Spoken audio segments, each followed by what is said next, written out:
తాకట్లో ఉన్న మీ బంగారాన్ని విడిపించి ఆ రోజు ఆన్లైన్ రేటుకి కొంటాం. Sharma gold company. అందరికీ నమస్కారం. నా పేరు మాధురి. మీరు చూస్తున్నది సుమన్ టీవీ నెట్వర్క్.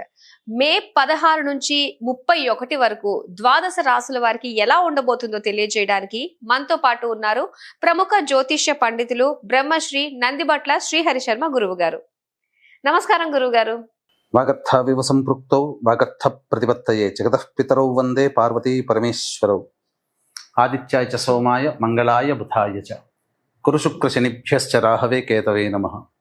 శృంగేరి జగద్గురు పీఠాధిపతులకి కంచి పీఠాధిపతులకి నమస్కారములు తెలియజేసుకుంటూ కార్యక్రమాన్ని ప్రారంభిద్దాం.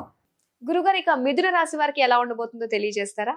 ఇక 12 రాశులలో జన్మించినటువంటి వారికి మే 16వ తారీఖు నుంచి 31వ తారీఖు వరకు ఏ విధంగా ఉండబోతుందో తెలుసుకునే ముందు గ్రహ సంచారం తెలుసుకుందాం.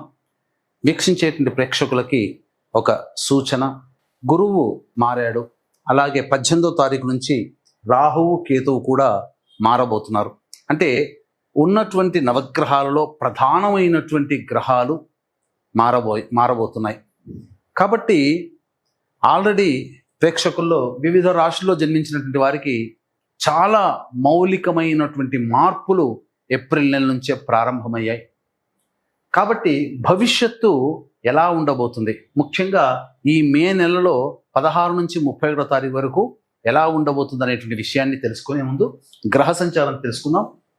మేషంలో బుధుడు, అలాగే వృషభంలో రవి, మిథునంలో గురువు, కర్కాటకంలో కుజుడు, అలాగే 18వ తారీఖు నుంచి కేతువు సింహంలో, రాహువు కుంభంలో. ఇక చూసుకున్నట్లయితే వెరసి ప్రధానంగా 3 గ్రహాల కలయిక మీనరాశిలో, శుక్రుడు శని రాహు యొక్క కలయిక. ఇది ప్రధానంగా గమనించదగినటువంటి విషయం. మే 16వ తారీఖు నుంచి 31వ తారీఖు వరకు మిథున రాశిలో జన్మించినటువంటి వారికి ఏ విధంగా ఉండబోతుందో తెలుసుకునే ప్రయత్నం చేద్దాం. రాశి వారికి ఈ 14వ తారీఖు నుంచి గురుడు మిథున రాశిలోకి సంచారం చేశాడు. కావున ఏంటి, ప్రతి పని యందు కూడాను నిదానంగా పని చేసుకోవాలనేటువంటి ఆలోచన కలిగి ఉండడం. అలాగే మీరు గమనించినట్లయితే ఓవర్ వెయిట్ అవుతుండడం అనేటువంటిది మీరు గమనించగలుగుతారు. పోను పోను మీకు అది అర్థమవుతుంది, ఎందుకు వెయిట్ పెరుగుతున్నాను అనే విషయం మీకు. ఇక ముఖ్యంగా దేవతా అనుగ్రహాన్ని పొందగలిగితే ఈ మిథున రాశి వారు చాలా మార్పులు మీ జీవితంలో చూస్తారు. గొప్పదైనటువంటి పాజిటివ్ ఎనర్జీని పొందగలుగుతారు. ముఖ్యంగా శని దశమ స్థానంలోకి రావడం, అలాగే గురువు రాశిలోనే సంచరిస్తూ ఉండడం, రాహుకేతులు కూడాను మార్పు జరుగుతూ ఉండడం, ఈ కారణం చేత చాలా వైవిధ్యభరితంగా ఉంటుంది. అంటే ప్రోత్సాహకరమైనటువంటి వాతావరణంతో పాటుగా ఈ మిథున రాశిలో జన్మించినటువంటి వారికి చేస్తున్నటువంటి వృత్తి ఉద్యోగ వ్యాపారాల్లో పలు నిర్మాణాత్మకమైనటువంటి మార్పులు జరగబోతున్నాయి అని చెప్పవచ్చు. ఇక 2వ ఇంట కుజుని యొక్క సంచార ప్రభావము మీ యొక్క వాక్కుని అదుపులో పెట్టుకోమని చెప్పబోతుంది. కాబట్టి అన్ని విధాలుగా మీరు ఎంత తగ్గి ఉంటే అన్ని విధాలుగా మీకు ఆనందకరమైనటువంటి పరిస్థితి. ఇక 12వ ఇంట రవి, ఈ ప్రభావము వలన చేస్తున్నటువంటి వృత్తి ఉద్యోగాల్లో చాలా కీలకమైన మార్పులు జరుగుతాయి. మీరు అనుకున్నది ఒకటైతే జరిగేది ఇంకొకటిగా ఉంటుంది. ఉద్యోగ సంబంధమైన విషయాల్లో ప్రభుత్వపరమైనటువంటి లావాదేవీలు, ప్రభుత్వ రంగంలో పనిచేస్తున్నటువంటి వాళ్ళకి ప్రధానంగా కాస్త ఇబ్బందికర పరిస్థితులు అనేటువంటివి ఉంటాయి. దూర ప్రాంత బదిలీలు చేయాల్సినటువంటి పరిస్థితి గోచరమవుతుంది అని చెప్పవచ్చు. ఇక 11వ స్థానంలో బుధుని యొక్క సంచార ప్రభావము మీ యొక్క విష్, అంటే మీరు ఏదైతే అనుకుంటున్నారో అది నెరవేర్చుకోవడానికి దారులు ఏర్పడతాయి. అది అందులో ఉన్నటువంటి వాటిలో ఏది మంచిది అని మీరు సెలెక్ట్ చేసుకొని తద్వారా మీరు ముందడుగు వేసినట్లయితే తప్పకుండా మీరు విజయాన్ని పొందుతారని చెప్పవచ్చు. అన్ని విధాలుగా ఈ 16 నుంచి 31వ తారీఖు వరకు రాష్ట్రాధిపతి అనుకూలంగా ఉండబోతున్నాడు. ఇక దశమ స్థానంలో శుక్రుడు శని కలయిక, ఈ ప్రభావం వలన అనవసరమైనటువంటి ధన వ్యయం ప్రభావం కనబడుతుంది. అంతేకాకుండా వస్తు అలంకరణ ప్రాప్తి మీకు గోచరమవుతుంది. మీరు ఎక్కువగా ఖర్చు పెట్టి మీరు భోగ భాగ్యాలు అనుభవించడానికి, అనగా మంచి వస్త్రములు, మంచి పాదరక్షలు, అలాగే మంచి విలువైనటువంటి ఆభరణాలు గొప్పగా సంఘంలో గొప్పగా కనబడడం కోసం మీరు ప్రయత్నించే విధానపూర్వకంగా ఖర్చులు పెరుగుతాయని చెప్పవచ్చు. ఇక 9వ స్థానంలో రాహు యొక్క సంచారం తండ్రి గారి ఆరోగ్యం పట్ల శ్రద్ధ వహించాల్సినటువంటి పరిస్థితి. విదేశీయానము, విదేశీ విద్య చేయదలసినటువంటి విద్యార్థులకు అందరికీ కూడా అనుకూలంగా ఉండబోతుంది. మంచి విషయాల్లో ముఖ్యంగా వైద్య విద్యార్థులకి అనుకూలమైనటువంటి పరిస్థితులు గోచరమవుతున్నాయి. అలాగే ప్రధానంగా దూర ప్రాంత బదిలీలకు జరుపుకోవడానికి అనుకూలమైనటువంటి సమయముగా చెప్పవచ్చు. ఇక వివాహం కావాల్సినటువంటి అబ్బాయిలకి అమ్మాయిలకి వివాహ సంబంధాలు నిశ్చయమవుతాయి. సంతానంగా ఎదురు చూసేటువంటి మహిళలకి దంపతులకి చక్కటి శుభవార్త వింటారని చెప్పవచ్చు. ఏతావాత అన్ని రంగంలో ఉన్నటువంటి వారికి సాధారణమైనటువంటి మిశ్రమ ఫలితాలు కలుగుతాయి. ముఖ్యంగా రాహువు కేతుల మధ్యలో అన్ని గ్రహాలు బంధింపబడడం కాలసర్పదోషములో ఉన్నటువంటి సమయం కాబట్టి అన్ని రాశుల వాళ్ళు జాగ్రత్తలు పాటించాల్సినటువంటి పరిస్థితి. ఇక గమనించుకున్నట్లయితే 16, 17వ తారీఖుల్లో మీరు ఇతరుల వలన లాభపడతారు.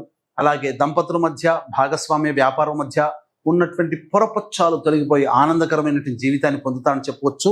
ధనపరమైనటువంటి సమస్యలు తీరుతాయి. అన్ని విధాలుగా మీరు పై చేయి సాధిస్తారు. ఇక 18, 19, 20వ తారీఖులో కనుక చూసుకున్నట్లయితే మీకు ప్రధానముగా కష్టములు లేదా నష్టములు జరిగే అవకాశం ఉంటుంది. మనస్సు ప్రశాంతంగా ఉండదు. ఏ పని చేయాలన్నా ఒక ఆందోళనగా ఉంటుంది. ఒక జిగ్జాగ్ లాగా వ్యవస్థ ఉంటుంది. ఎటు నిర్ణయం తీసుకోలేనటువంటి పరిస్థితుల్లో ఉంటారు.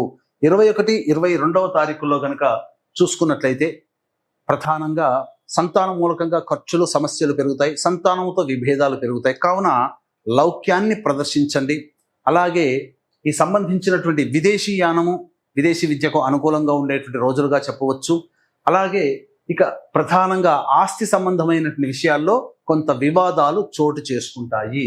ఇక 23, 24వ తారీఖుల్లో కనుక చూసుకున్నట్లయితే చేస్తున్నటువంటి వృత్తి, ఉద్యోగ, వ్యాపార రంగాల్లో ప్రోత్సాహకరములు అనేటువంటి ఉంటాయి. ప్రమోషన్లు లభించేటువంటి అవకాశము గోచరమవుతుంది.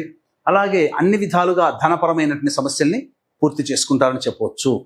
ఇక వీక్షించేటువంటి ప్రేక్షకులకి గమనిక, ఈ యొక్క మే 18వ తారీఖు నుంచి జూన్ 6 వరకు, అంటే ఈ సంబంధించిన 16 నుంచి 31వ తారీఖు వరకు గ్రహాలన్నీ కూడాను రాహుకేతుల మధ్యలో ఉండి కాలసర్పదోషంలో ఉండబోతున్నాయి. కాబట్టి 12 రాశుల వారికి ఎంత గ్రహాలు అనుకూలంగా శుభాలు ఇవ్వాలనుకున్నా ఈ కాలసర్పదోషం సంచారం జరుగుతున్న కారణం చేత సరైనటువంటి ఫలితాలు ఇవ్వలేవు.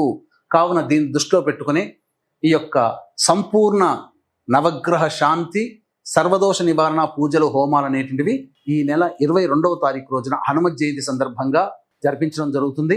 మీ యొక్క కోరికలన్నీ నెరవేర్చడానికి దేవతానుగ్రహ ప్రాప్తి కోసమే వివిధ రకాలైనటువంటి పూజ, హోమాది కార్యక్రమాలు జరపబడతాయి. ఈ కార్యక్రమంలో నమోదు చేసుకున్నటువంటి వాళ్ళకి, గోత్రనామాలు నమోదు చేసుకున్నటువంటి వాళ్ళకి శక్తిపాతము చేయబడినటువంటి ఈ శంకరుంగలి మాలని మీకు అందివ్వడం జరుగుతుంది. అవకాశం ఉన్న వాళ్ళు కార్యక్రమ తదనంతరం కాంటాక్ట్ చేసి మీ గోత్రనామాలు నమోదు చేసుకోవచ్చు. అలాగే ఈ వైశాఖ మాసంలో విష్ణు ప్రీతికర మాసము. ఇందున సరస్వతీ నది పుష్కరాలు వస్తున్నాయి. కాబట్టి సరస్వతీ నదీ తీర ప్రాంతంలో తండ్రి వైపు, తల్లి వైపు 3 తరాల్లో మరణించినటువంటి వాళ్ళ ఆత్మతృప్తి కోసం పిండ ప్రధాన కార్యక్రమం, తర్పణాది కార్యక్రమాలు బ్రాహ్మణుని కర్తగా పెట్టి చేయించడం జరుగుతుంది. తండ్రి వైపు 3 తరాలు, తల్లి వైపు 3 తరాలలో మరణించినటువంటి వారి ఆత్మతృప్తి కోసం బ్రాహ్మణుని కర్తగా పెట్టి పిండ ప్రధాన కార్యక్రమాలు, తర్పణాది కార్యక్రమాలు చేయించడం జరుగుతుంది. అవకాశం ఉన్న వాళ్ళు కార్యక్రమ తదనంతరం కాంటాక్ట్ చేసి మీ గోత్రనామాలు నమోదు చేసుకోవచ్చు. ఇక 25, 26వ తారీఖుల్లో ప్రధానంగా గుర్తుపెట్టుకోండి, ఇవి చాలా కీలకమైనటువంటి రోజులుగా చెప్పవచ్చు. అంటే మీ యొక్క కోరిక నెరవేర్చుకోగలిగేటువంటి రోజు. అన్ని విధాలుగా ఆనందదాయకంగా ఉంటుంది. రాని బాకీలు వసూలైతే, ధనపరమైనటువంటి సమస్యలు తీర్చుకుంటారు. అన్ని విధాలుగా యోగదాయకంగా ఉంటుంది. మిక్కిలి సంతోషంతో 25, 26 తారీఖుల్లో మీరు జీవిస్తారని చెప్పవచ్చు. ఇక 27, 28వ తారీఖుల్లో వృత్తి, ఉద్యోగ, వ్యాపార రంగంలో ఉన్నటువంటి వారికి ప్రభుత్వ పరమైనటువంటి ఇబ్బందికర పరిస్థితులు ఎదురవుతాయి. ప్రభుత్వ దండనలు కానీ, ప్రభుత్వ పరముగా లావాదేవీలు నడిపేటువంటి వాళ్ళు, ప్రభుత్వ ఉద్యోగంలో పనిచేస్తున్నటువంటి వాళ్ళకి అసౌకర్యం గురి చేసేటువంటి సంఘటనలు చోటు చేసుకుంటాయి. కాబట్టి జాగ్రత్తలు పాటించండి. ఉద్యోగం సంబంధించినటువంటి వ్యవహారాల్లో ఉన్న వాళ్ళు కూడా జాగ్రత్తలు పాటించాలి. ఇక అనవసరమైనటువంటి దూర ప్రాంత ప్రయాణాలు, ఖర్చులు కూడా అధికంగా పెరుగుతాయని చెప్పవచ్చు. ఇక 29, 30వ తారీఖులో కనుక చూసుకున్నట్లయితే ప్రధానంగా రాశి వారికి గతంలో పెండింగ్ లో ఉన్నటువంటి పనులన్నీ పూర్తి చేసుకుంటారు. ఆనందకరంగా ఉంటుంది. దైవ దర్శనము, పెద్దల యొక్క ఆశీర్వచనములు జరుగుతాయి. అన్ని విధాలుగా శుభ సూచకంగా చెప్పవచ్చు. ఇక 31వ తారీఖు రోజున ప్రధానంగా చూసుకుంటే ధనపరమైనటువంటి సమస్యలు తీరినప్పటికీ మీ యొక్క వాక్కుని అదుపులో పెట్టుకోలేకపోతే సమస్యలు అధికంగా ఉంటాయి. కొంత ఇతరుల వలన మాటలు పడాల్సినటువంటి పరిస్థితి ఏర్పడుతుంది. ధనపరమైనటువంటి సమస్యలు తీర్చుకుంటారని చెప్పవచ్చు. ఏతావాత చెప్పొచ్చేది ఏంటంటే ఆనందకరమైనటువంటి జీవితాన్ని ఈ మిథున రాశిలో జన్మించినటువంటి వారు పొందుతారు అని చెప్పవచ్చు. అలాగే ఈ రాశి స్త్రీలకు ఎలా ఉండబోతుంది అంటారు? ఈ మిథున రాశిలో జన్మించినటువంటి మహిళలకి అన్ని విధాలుగా అనుకూలంగా ఉంటుంది. మీరు తక్కువ పని చేసినా ఎక్కువ మీకు ఈ సంబంధించినటువంటి ప్రచారం లభించడం, తద్వారా ఆనందకరమైనటువంటి జీవితాన్ని పొందుతారు. అంటే అన్ని విధాలుగా శుభసూచకంగా ఉంటుంది. కుటుంబంలో మీ యొక్క వాక్కుకి, మీ మాటకి విలువ ఇస్తారు. అంతకుముందు సమాజంలో మిమ్మల్ని దూరంగా ఉంచిన వాళ్ళే మిమ్మల్ని సాదరంగా గౌరవించి మిమ్మల్ని చక్కగా మంచి స్థానంలో నిలబెడతారు. మీ మాట తిరుగుండదు. అన్ని విధాలుగా మీరు చేసేటువంటి వృత్తి, ఉద్యోగ, వ్యాపారాల్లో మీకు అనుకూలంగా సహాయ సహకారాలు అందరూ అందించడం ద్వారా ఆనందకరమైనటువంటి జీవితాన్ని పొందుతారని చెప్పవచ్చు. వివాహం కావాల్సినటువంటి అమ్మాయిలకి వివాహం జరుగుతుంది. సంతాన ప్రాప్తికి సంబంధించిన మహిళలకి సత్సంతాన ప్రాప్తి, సంతానపరమైనటువంటి వార్త మిమ్మల్ని ఆనందానికి గురి చేస్తుందని చెప్పవచ్చు. ఆనందకరంగా ఈ యొక్క 16 నుంచి 31 తారీఖు వరకు మహిళలకి ఉండబోతుంది అని చెప్పడంలో ఏమాత్రం సందేహం లేదు. వీరు ఎలాంటి పరిహారాలు చేసుకుంటే అంత మంచి జరుగుతుంది అంటారు గురుగారు? 16వ తారీఖు నుంచి 31వ తారీఖు వరకు వచ్చేటువంటి సమస్యల పరిష్కారం కోసం ప్రతిరోజు దత్త అష్టకం, కాలభైరవాష్టక పారాయణం అనేటువంటిది ప్రతిరోజు పారాయణాలు చేయండి.